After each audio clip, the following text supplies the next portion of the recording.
तिलकवा Goyal residency में आयोजित पदम सिंह की बेटी सुजाता का आज शादी समारोह में मैं जैसे कि दिखा देना चाहता हूँ कि ये इतना विशाल गार्डन, मेहमानों का भी आगमन हो रहा है धीरे धीरे।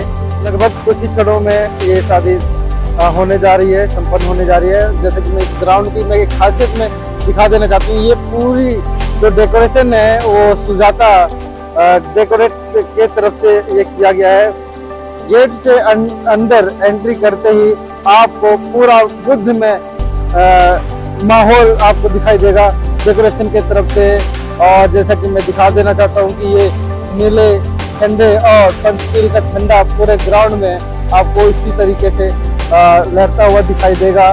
और ये जो शादी है, ये जो बीच में जो मंडप बना रखा है, ये भी पूरा पंचशील से के झंडों से ये पूरा भरा हुआ है, झंडे लगाए गए हैं। और साथ ही साथ जितने भी आपको पिलर नजर आएंगे, उस पिलरों पे महापुरुषों के, बहुजन महापुरुषों के आपको ये फोटो भी दिखाई देगा। और जैसे कि मैं दिखा देना चाहता हूँ क्रांतिकारी भगत सिंह जैसे, और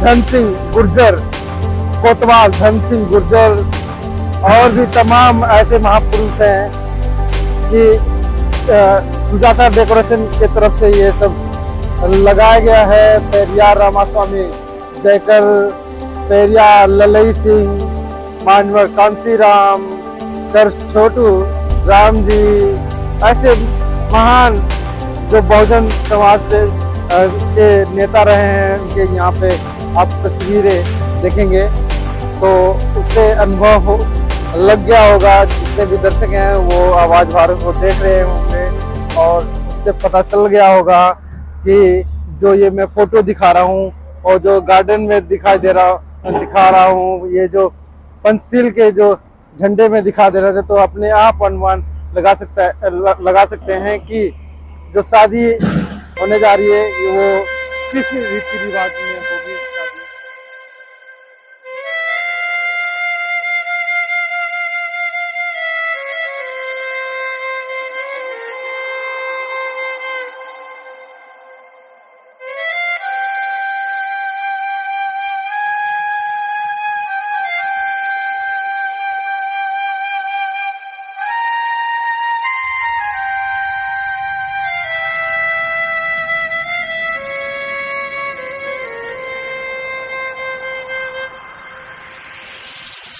Please refresh the page to listen to the sounds.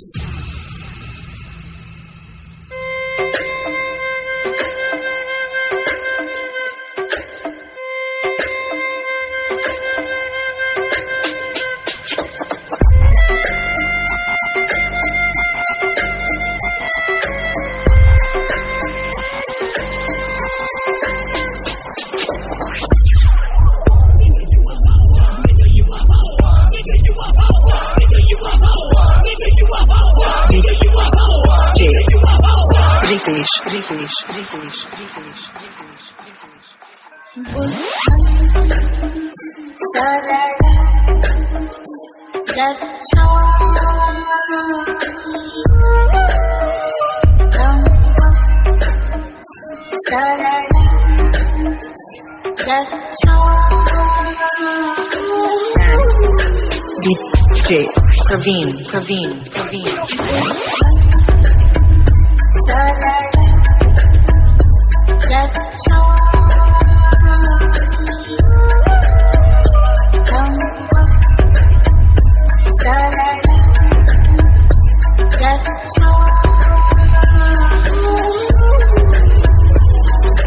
Please refresh the page to listen to the sound.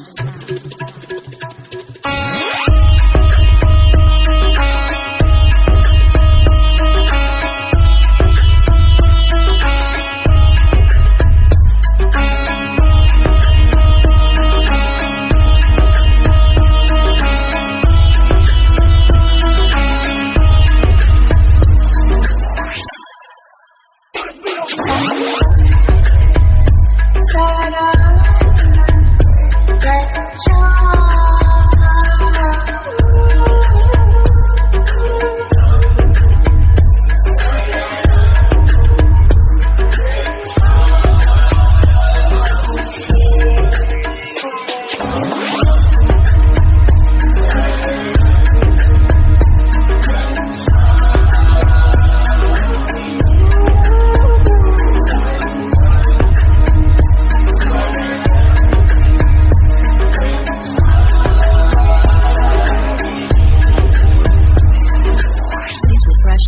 to listen to the sound. Ritesh.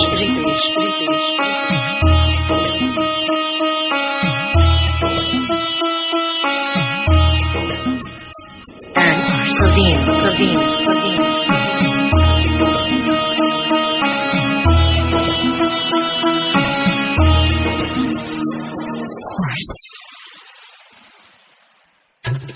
द्वितीयं शरणं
जो सुजाता बुक सेंटर के नाम से फेमस है पूरे भारत में।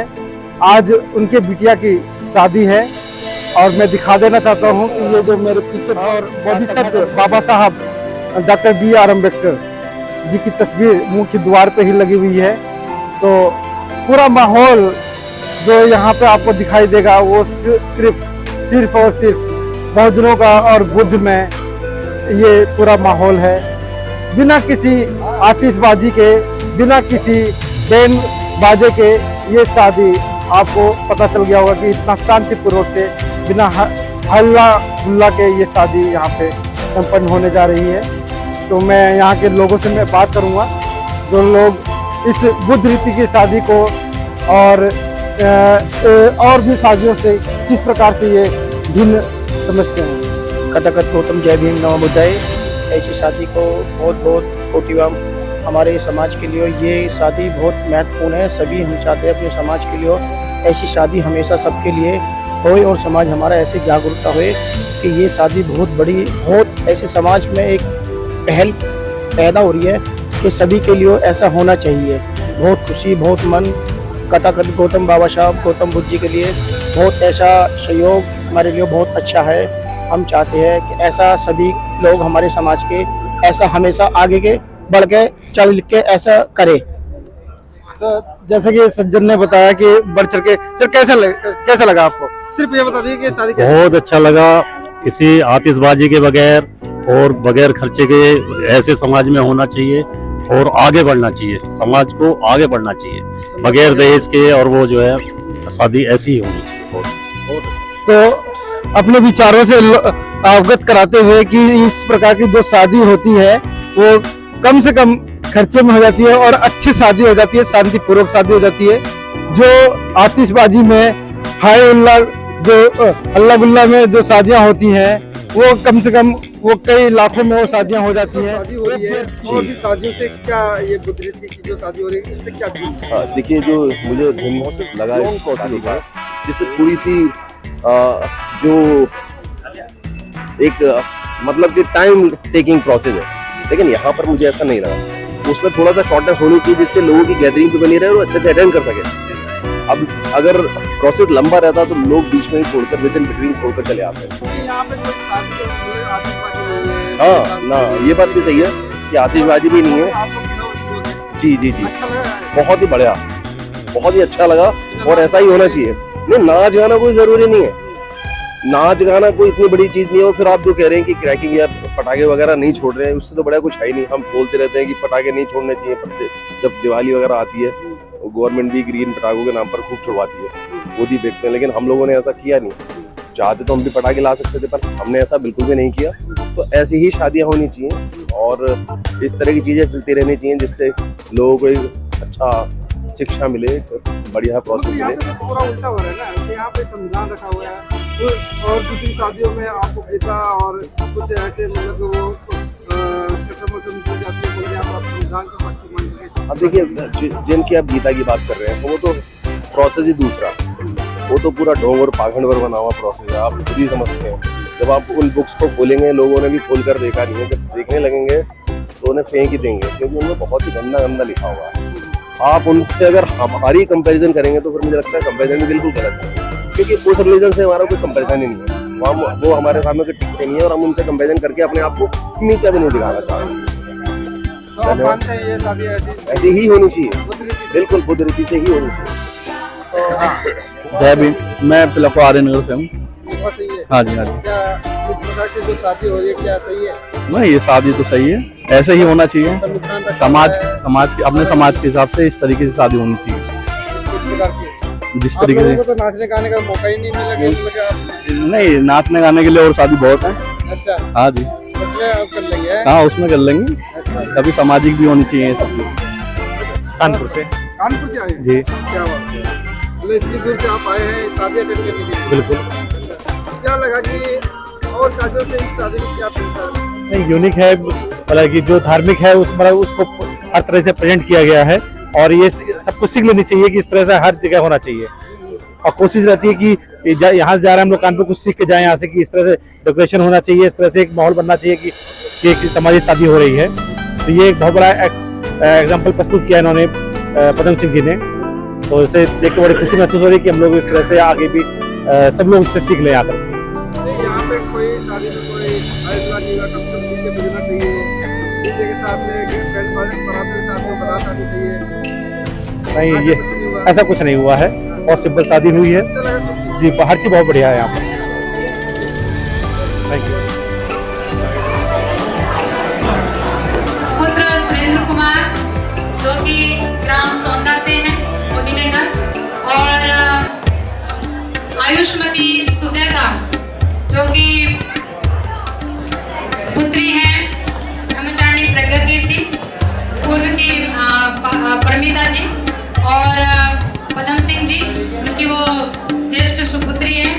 मैं सुजाता से भी विनती करती हूँ कि शीघ्र बिना विलंब किए कृपया आप हॉल में उपस्थित हो। आप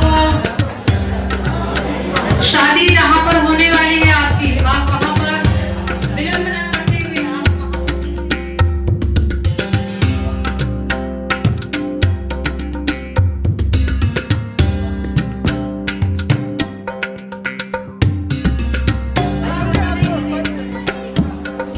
हम अपने समय से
पुत्र श्रीमती कृष्णा देवी और श्री सुरेश कुमार जी उनका गांव, और आयुष्मती सुजाता पुत्री ब्रह्मचारी प्रज्ञा कीर्ति और मित्र पदम सिंह गौतम जी पिलखवा, आप दोनों का आज शादी समारोह है।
उपस्थित समाज को साक्षी मानकर मैं आयुष्मती सुजाता गौतम को अपने जीवन साथी के रूप में स्वीकार करता हूँ। स्वीकार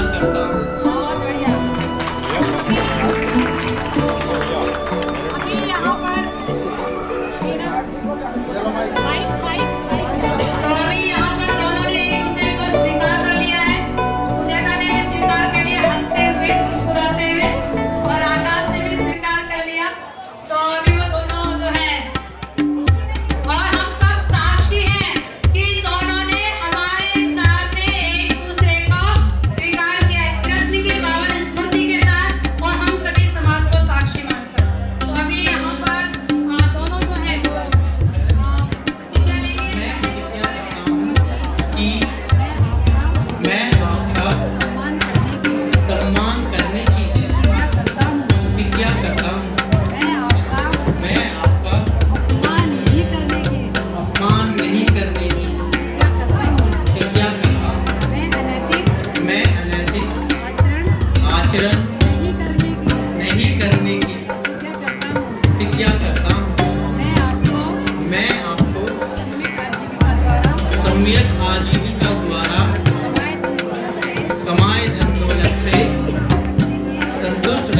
की प्रतिज्ञा करता हूँ।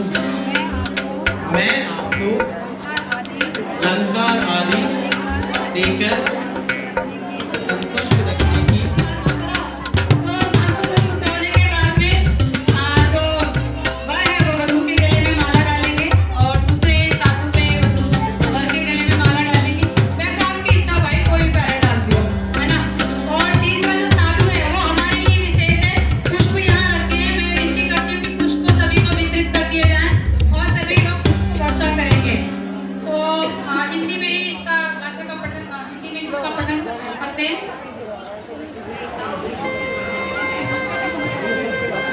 मंगल की इच्छा करते हुए बहुत से देव एवं मनुष्यों ने मंगल कार्य पे विचार किया।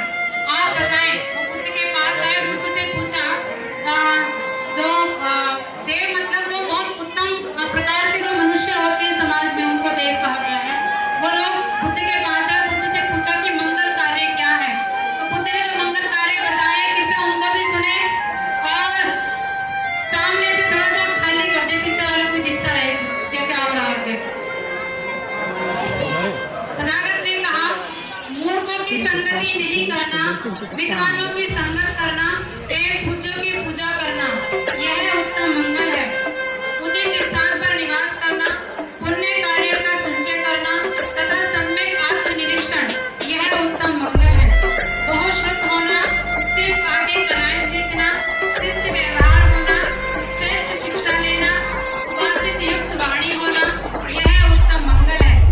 माता पिता की सेवा करना, बच्चों और पत्नी का पालन पोषण करना, कोई गलत कार्य नहीं करना, यह उत्तम मंगल है। दान देना, धर्म का आचरण करना, बंधु बांधवों का आदर करना, दोष रहित कार्य करना, यह उत्तम मंगल है। कर्म मत में वाणी के पापों का त्याग, मद्यपान नहीं करना, आलस्य रहित हो, धार्मिक कार्यों पर तत्पर रहना, यह उत्तम मंगल है। प्रतिष्ठा पाना, विनम्र होना, संतुष्ट रहना, विज्ञ होना, एवं प्रवीण, उचित समय प्रवीण, में प्रवीण। होना, यह उत्तम मंगल है। क्षमाशील होना, आज्ञाकारी होना, श्रवणों के दर्शन करना, वे उचित समय पे धर्म चर्चा करना, यह उत्तम मंगल है। तब ब्रह्मचर्य का पालन, चार आने तक सत्यों का दर्शन और निर्वाण का साक्षात्कार, यह उत्तम मंगल है। जिसका शिष्य प्रचित लोक धर्म से, लोक धर्म जो है वो है लाभ हानि, यश अपयश, निंदा स्तुति सुख और दुख, यह 8 लोक स्वभाव है। जिसका मन इनसे विचलित नहीं होता, वह शोक रहित निर्मल एवं निर्भय रहता है, यह उत्तम मंगल है। इस प्रकार के कार्य करके समृद्ध अपराधी को लोक कल्याण प्राप्त करते हैं, यह उनके देव और मनुष्य के लिए बहुत मंगल है। तो अपने धाम पर बैठ जाइए दोनों और शुरू करें।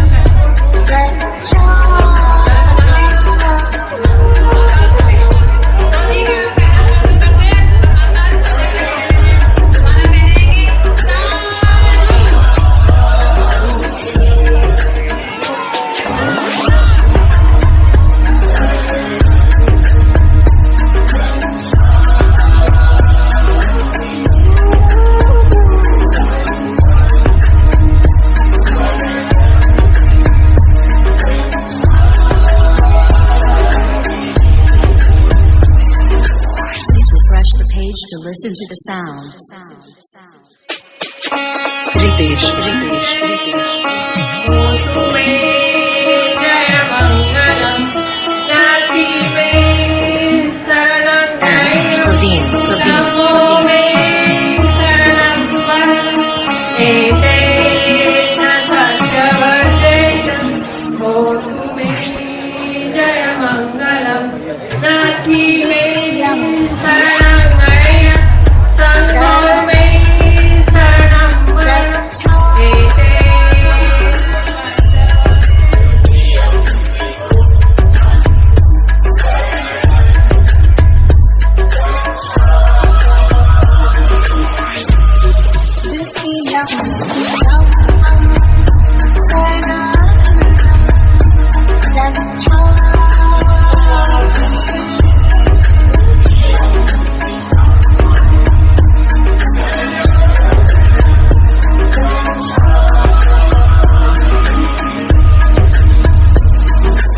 बाबा साहब जैसा हमें बता कर गए उसके अनुसार तो बहुत ही सरल है। बहुत सरल ये है कि अगर आपके पास अनावश्यक पैसा है, अनावश्यक पैसे का मतलब है कि अगर आपके पास फालतू पैसा है तो आप कितना भी पैसा उड़ा लीजिए, आप पे कोई फर्क नहीं पड़ने वाला। उस पे भी ये फर्क पड़ता है कि जो पैसा आपके पास फालतू है उसे आप समाज के कल्याण के लिए, समाज के नौजवानों के हित के लिए कार्य करें। लेकिन जो पैसा 1 घंटे का नकली बादशाह बनने के लिए बम पटाखे छूटने में चला जाए, आपका पैसा सिर्फ 2 घंटे के लिए बहुत सारे आधे घंटे डीजे बजने में चला जाए, आपका बहुत सारा पैसा एक बग्घी पे रथ पे बैठने के में जो 1 किलोमीटर बग्घी पे बैठने से ही चला जाए, वो सिर्फ दिखा के हुए अलावा कुछ भी नहीं है। बहुत धर्म में तो दिन में शादी हो, रात में हो, लड़की लड़का सफेद कपड़ों में हो और आराम से घंटे 2 घंटे में ही शादी खत्म, 2 घंटे मात्र।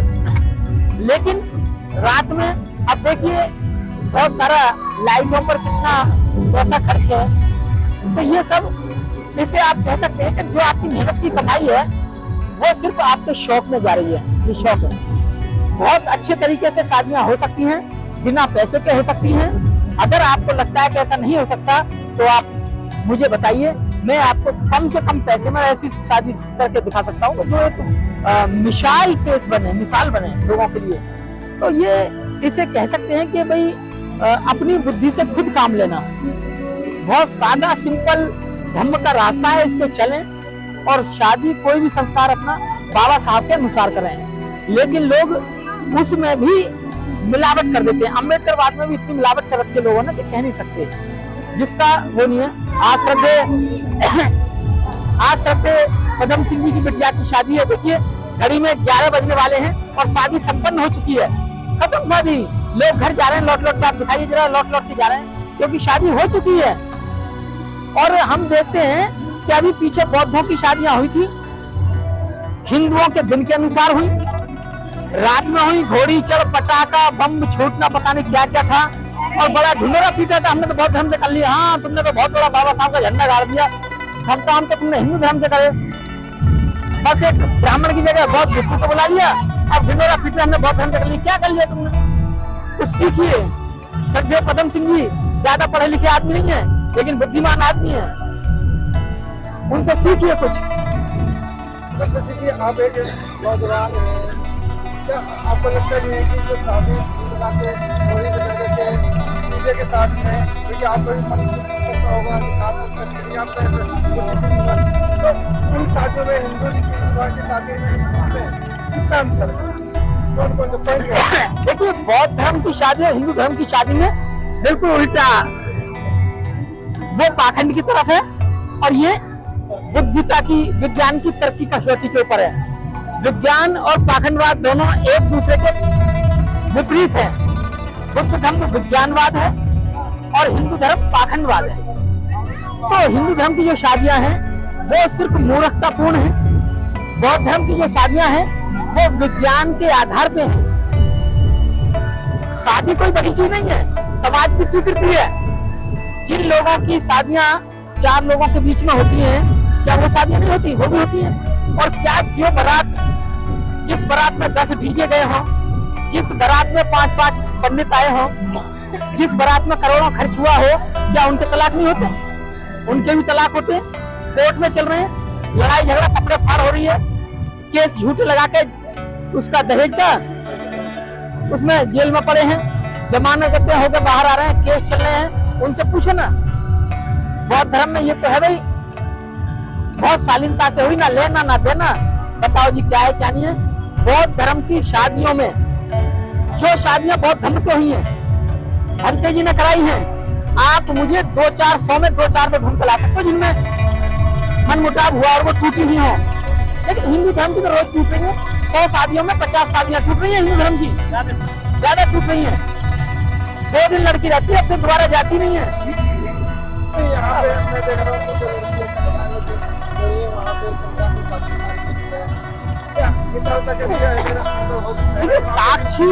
साक्षी तो समाज होता है। आप किसी पुस्तक को साक्षी मान रहे हैं, ये आपकी अच्छी बात है, वो भी उस संविधान को अच्छी बात है, लेकिन साक्षी तो समाज होता है। आप किसी किताब को लेकर भी, हमने संविधान को लेकर शपथ खाई है, हमने बुद्ध और उनका धर्म लेकर शपथ खाई है, साक्षी तो ये समाज है, जो हम ये चेहरे आएंगे ये साक्षी हैं। इनके सामने हुआ है स्वीकृति, तो ये कहेंगे वो किताब थोड़ा देगी। तो बौद्ध धर्म में भी ऐसे पाखंड ना हो। साक्षी तो समाज होता है जो यहाँ आया है, ये साक्षी है। आप इतना दूर से चल करके आए हैं और उन साथियों में इस शादी में क्या अंतर समझते हैं? देखिए, मेरा एक ही चीज का कहना है कि बुद्ध को जो कहा जाता है, बुद्ध शांति का प्रतीक है। और शांति के प्रतीक जो शालीनता से बुद्ध ने हर बात को कहा है और बुद्ध की बात को बाबा साहब ने माना है, और शालीनता के साथ ही ज्योतिबा फुले ने काम किया। शिक्षा का जो उद्देश्य हर नारी के जीवन में जो प्रवेश किया, वो सावित्रीबाई फुले और ज्योतिबा फुले की वजह से, तो उनको भी बाबा साहब ने गुरु माना है। और शालीनता के साथ तत्व के आधार, तत्व की कसौटी के आधार पर जो है कबीर ने भी बात की, तो कबीर को भी बाबा साहब ने गुरु माना है। तो जब तीनों को गुरु माना, तीनों ने शालीनता के साथ अपनी बात रखी है, तो शालीनता के साथ बात रखने और जिसके प्रचलन पर आप महापुरुष के चल रहे हो, तो आपको शांत वातावरण के अंदर, मतलब कोई शोर सपाटा नहीं, कोई बैंड नहीं, कोई बाजा नहीं, कोई धूम धक्कड़ नहीं, शालीनता के साथ शादी सिर्फ दो लड़की और लड़के का विचारधारा का मिलन होता है। जब तक आप विचारधारा का मिलन नहीं करेंगे लड़की लड़के का, तो उनका संबंध भी अच्छा नहीं बन सकता। मेन चीज होती है लड़की लड़के की विचारधारा। किसी की विचारधारा मिले ना मिले, लेकिन लड़की लड़के की विचारधारा जरूर मिलनी चाहिए दोनों की। जब तक उन दोनों की विचारधारा नहीं मिलेगी, आप शादी को संपन्न नहीं कर सकते, चाहे वो किसी भी धर्म का हो। ये सच्चाई है जीवन की। तो इसलिए हमेशा बुद्ध धर्म में जो भी शादी होती है, वो सत्य की कसौटी के आधार पर होती है। और संविधान, क्योंकि इस भारत के अंदर कितने भी ग्रंथ हों, लेकिन संविधान सर्वप्रिय है, संविधान से पूरा देश चलता है। तो संविधान के ही माध्यम से अगर कोर्ट में भी शादी होती है, तो वो संविधान के माध्यम से ही होती है लड़की लड़के की।